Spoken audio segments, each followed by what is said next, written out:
내려오는 얘기를 보면 데나리온이 64렙돈이라고 그랬잖아요. 근데 데나리온을 낼 때 렙돈으로 다 바꿔서 내요. 왜냐하면 헌금함에 넣을 때 짤랑짤랑 소리가 나잖아요. 그 소리를 즐기려고 이게 두두두두두두 내는 거야. 내면서 나는 2데나리온을 냅니다 하면서 막 칭찬을 받으려고. 그런데 그 가난한 과부가 아무도 모르게 부끄럽게 정말 작은 돈을 가져와서 헌금함에 딱 넣는 걸 예수님이 보시고 이렇게 말합니다.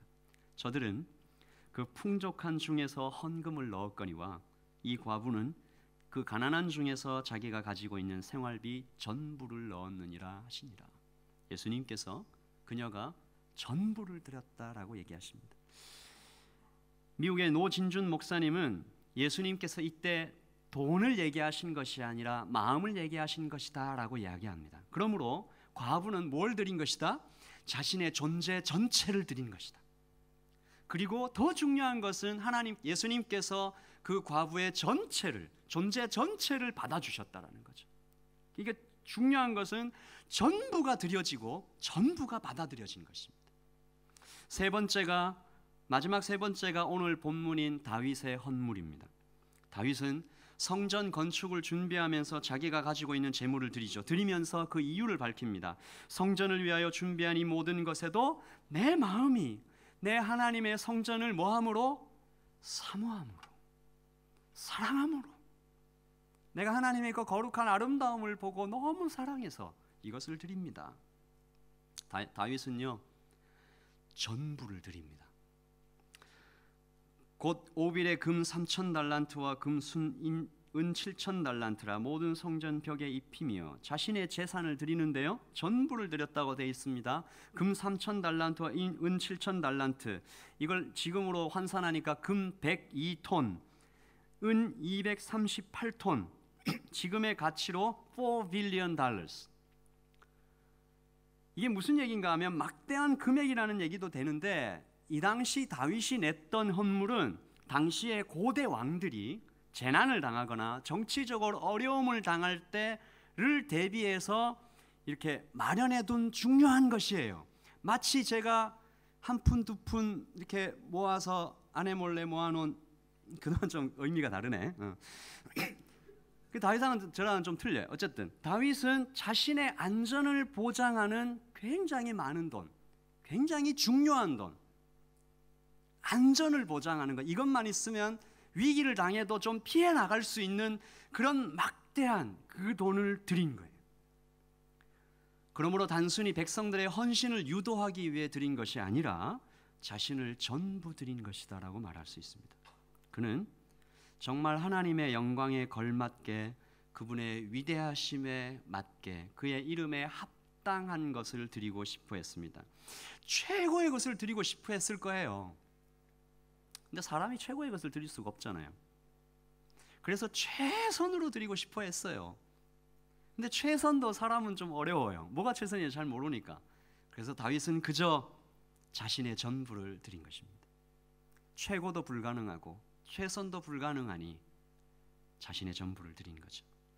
그리고 오늘 여러분이 읽으신 다윗의 기도에는 철저한 자기 인식과 하나님 인식이 다 녹아 있어요. 그가 먼저 이렇게 얘기하죠. 하나님과 위대하심과 아름다움을 막 찬양하죠. 29장 10절과 13절에 보면요, 특별히 13절에 보면 우리 하나님이여 우리가 주께 감사하오며 주의 영화로운 이름을 찬양하나이다. 그분의 높으심, 그분의 아름다움을 막 찬양하죠. 그리고 나서 그분의 주인 되심을 찬양합니다. 여호와여, 위대하심과 권능과 영광과 승리와 위엄이 다 주님 것입니다. 천지에 있는 것이 다 주님의 것입니다. 주권도 주님의 것입니다. 주는 높으사 만물의 머리심입니다. 부와 귀가 주께로 말미암고 주는 만물의 주제가 되십니다. 여러분, 지금 누가 누구에게 말하고 있는 것입니까? 왕이 백성에게 얘기하고 있는 것입니다. 여러분, 이런 왕을 만나보셨나요? 세상에 어떤 정치가가 이렇게 얘기하는 사람 보셨나요? 백성들 앞에서 자신의 정치적인 최고의 황금기에서 나는 아무것도 아닙니다.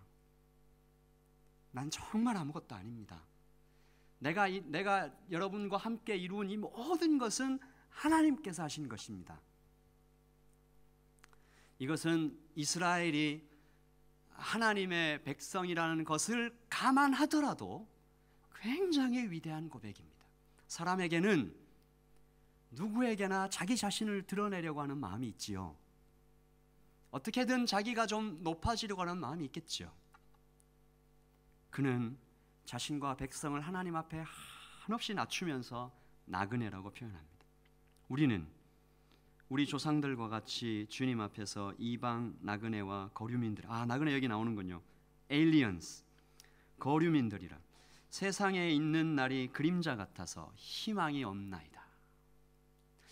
자기 자신을 그 인생의 최고 황금기에서 권력과 부와 지혜와 모든 것을 다 가진 그 시점에서 I'm hopeless.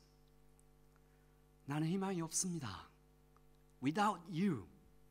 당신이 없으면, 그런 고백을 드리고 있는 것이죠. 그리고 언약의 백성으로서 하나님께 기도하고 간청합니다. 주님, 우리 조상들 아브라함과 이삭과 이스라엘의 하나님 여호와여, 주께서 이것을 주의 백성의 심중에 영원히 더 생각나게 해주세요. 그 마음을 준비해서 주께로 돌아오게 해주세요. 그 얘기를 하는 것입니다. 모든 것을 다 주님께 드리며 오직 주님만 의지하는 모습을 우리는 볼 수 있습니다. 그러므로 우리가 얻은 결론은 무엇입니까?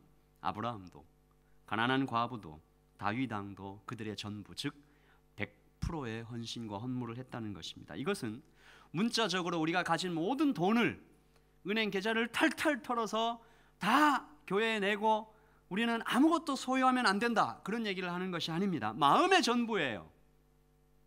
마음의 전부를 드리는 사람이 취해야 될 태도가 뭡니까? 무엇을 쓸 때 물어보는 거죠. 내 것이 아니니까. 헌신과 헌물에 대해서 바른 태도는 전부를 드리는 것입니다. 우리가 잊어서는 안 될 것은 위대한 하나님께서, 우리 참 이걸 잊으면 안 돼요. 자꾸 제가 여러분한테 전부를 드리라 성경은 그렇게 얘기하다 막 부담이 되는데요. 하나님께서 우리에게 어떻게 하셨어요? 하나님은 우리에게 전부를 주셨어요. 하나님은 그의 전부를 주셨어요. 자신의 아들 예수 그리스도를 전부 주시고, 하나님께서 과연 우리에게 모든 것을, 그의 전부를 우리에게 주셨습니다. 사랑이 이유였죠. 사랑의 이유로 선택하시고 먼저 사랑하시고 자신의 전부를 내어주신 분을 우리가 과연 만나기만 하면 우리는 당연히 기쁘게 우리의 마음의 전부를 하나님께 내어드릴 수 있을 것입니다. 그래서 여러분에게 좀 간곡히 부탁합니다.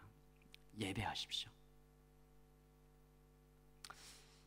이 세상은 사실은 이 예배 전쟁이라고 볼 수 있는데요. 세상은 끊임없이 우리가 무엇을 예배할 것인가, 우리가 예배하는 대상이 되고 싶어하고 끊임없이 하나님의 자리를 넘봅니다. 세상은 끊임없이 나를 예배하라고 얘기하죠. 몸과 돈과 성공과 그 모든 것이죠. 가장 대표적인 것이 맘몬, 즉 돈입니다. 여러분, 돈과 하나님을 비교해서 생각해 보신 적이 있어요? 저는 비교해서 한번 생각을 해봤는데요. 돈하고 하나님하고 닮은 면이 진짜 많아요. 몇 가지 얘기해 볼까요? 둘 다 예배의 대상입니다. 돈도 예배가 되죠. 돈도 하나님의 전능함을 흉내냅니다. 뭐라고 얘기합니까? 돈이면 다 돼. 안전을 보장합니다. 아까 다윗 왕도 그랬던 것처럼 우리 은행 계좌에 충분한 돈이 있으면 우리는 안전하다고 생각합니다. 행복을 가져다 준다고 말하죠. 돈만 있으면 행복할 텐데. 전 최근에 한 뉴스 기사를 봤는데요. 어느 나라인지 까먹었는데 어떤 사람이 그 굉장히 많은 로또에 당첨이 됐어요. 그런데 잊어버렸어요. 그래서 다시 찾았어요. 막 기뻐하고 너무 기뻐하고 막 죽으려고 그러는데, 내가 그걸 옆에서 보면서 과연 다시 찾은 것이 행운일까 불행일까? 제가 그렇게 되면 이렇게 생각한다는 게 아니고 문득 그런 생각이 들었어요. 그것을 다시 찾은 것이 그에게 행운일까 불행일까? 그 제 생각을 조금 빗받침해 주는 것은 로또에 당첨된 사람들 중에 거의 90% 이상이 망해요. 많이 봤죠, 여러분? 돈은 행복을 가져다 준다 말하고 가치를 대표합니다. 그러므로 오늘 우리가 다루고 있는 이 주제 헌신과 헌물은 사실은 예배 전쟁이에요.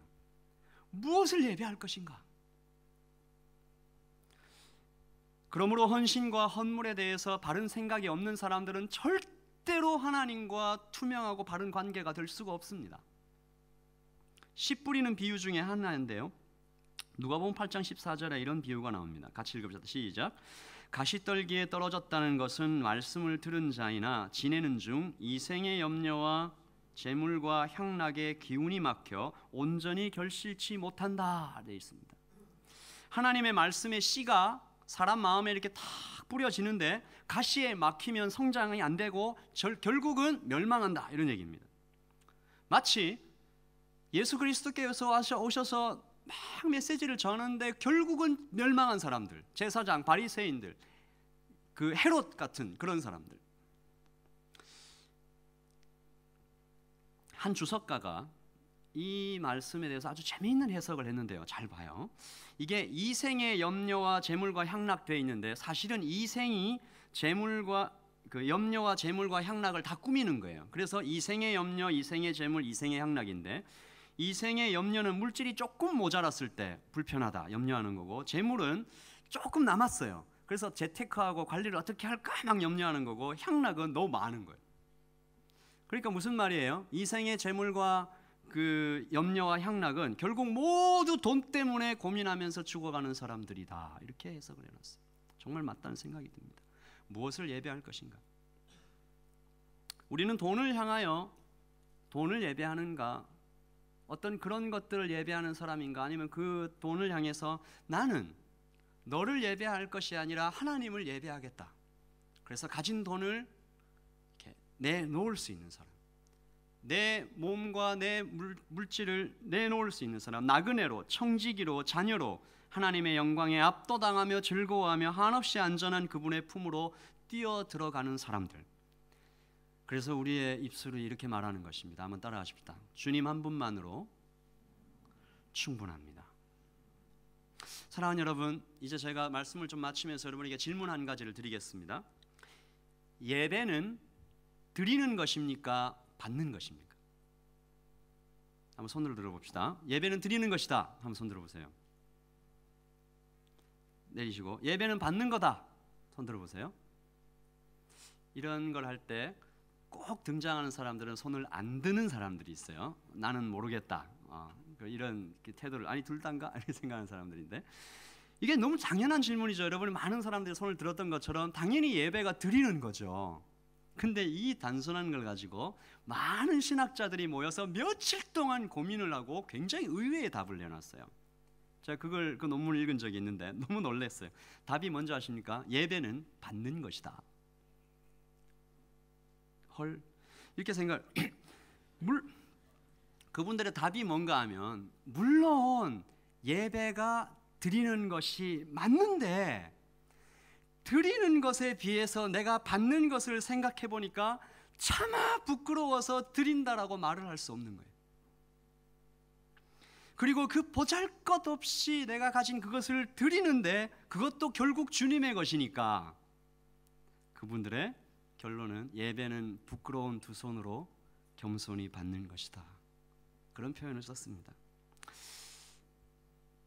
내 전부를 드리는 것이 예배죠. 근데 이 신학자들의 결론처럼 그 드리는 것에 비해서 내가 받는 것이 너무 많은 거예요. 영원한 생명, 그리고 나에게 끊임없이 부어주시는 성령님의 인도하심, 그 밝음, 주님으로 받는 것이 너무 엄청나다, 그런 진리를 우리 모두가 깨달았으면 좋겠습니다. 제가 어떤 북한 할아버지 이야기를 좀 해드리고 말씀을 마치려고 합니다. 자, 그대로 읽을게요. 그는 몹시 추위에 떨고 있었고 신발은 다 헤어져 있었습니다. 할아버지는 79세. 할아버지 모습에서도 느낄 수 있었던 것은 비굴하지 않으며 정직하였고 거룩함과 경외감이 느껴진다 할까? 할아버지, 왜 북한에서 나오려고 하세요? 찬송이나 한번 마음 놓고 불러보고 싶어서. 할아버지, 그럼 언제 나오실 수 있으세요? 빠를수록 좋지 않을까요? 순간 내 머릿속에는 계산이 돌아가고 있었습니다. 중국의 공안들을 어떻게 설득시켜야 할지, 그리고 어느 선을 넘어야 될지, 할아버지에게 아이들도 있다지 않은가. 그러나 긴 생각을 할 상황이 아니었습니다. 할아버지가 찬송 한 번 마음 놓고 불러보고 싶다는데 무슨 설명을 붙여야 할까? 그래서 도와드리겠습니다라고 말하려고 하는 순간 노인은 이렇게 혼잣말처럼 중얼거리셨습니다. 그래도 결정하기 전에 하나님에게 물어봐야 하지요. 그는 일어나 울타리 밖으로 걸어 나가신 후 한 10분쯤 지난 후에 돌아오셨습니다. 노인의 얼굴을 보니 그 거친 얼굴에 눈물이 흘러내리며 주먹은 꽉 쥔 채로 몸을 곧게 세우시며 말하셨습니다. 내가 하나님께 물었소이다. 저 미국에서 온 이 목사가 우리를 돕겠다는데 따라갈까요? 그런데 하나님은 내가 능력이 없어서 너희들을 북조선에 남겨두는 줄로 아느냐 라고 하시더군요. 서서 이렇게 말씀하시는 노인의 어깨가 들썩거렸습니다. 그는 흐느끼고 있었던 것입니다. 목사님, 매맞는 것도 하나님의 뜻이랍니다. 굽는 것도 하나님의 목적이랍니다. 혹시 기회가 주어지면 남조선으로 가서 찬송이라도 실컷 부르고 아버지 집에 가고자 했으나 이 땅에서 남는 것도 하나님의 뜻이라니. 지금도 늦지 않았으니 서울로 가시자고 한 번 더 권하는 저에게 할아버지 이렇게 말씀하셨습니다. 나도 아오, 자유가 무엇인지를 예배당 종도 쳐봤고 성가대도 주일학교 교사도 해봤지요.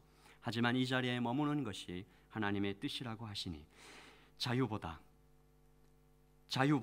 하나님의 말씀을 들어야 하지 않겠소. 압니다. 나도 압니다.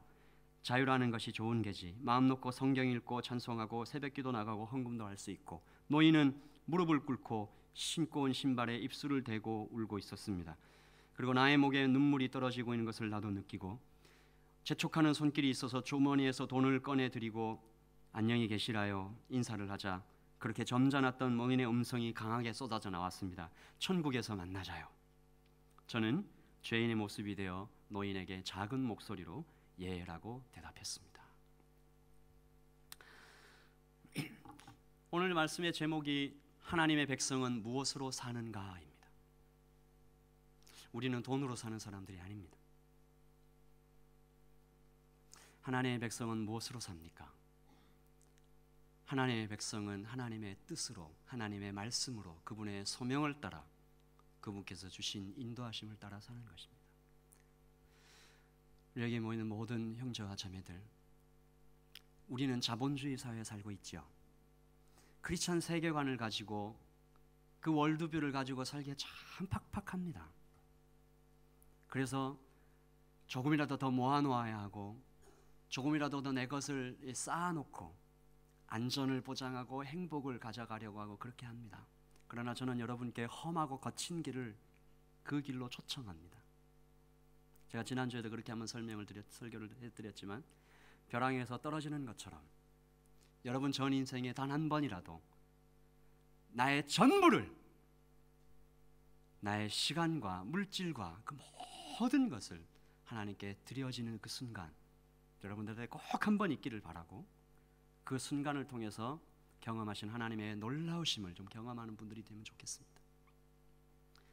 그래서 이 가운데 용사가 나오고 제자가 나오고 이 땅을 움직여가는 그런 하나님의 위대한 사람들로 서주시기를 예수님의 이름으로 축복합니다. 기도하겠습니다.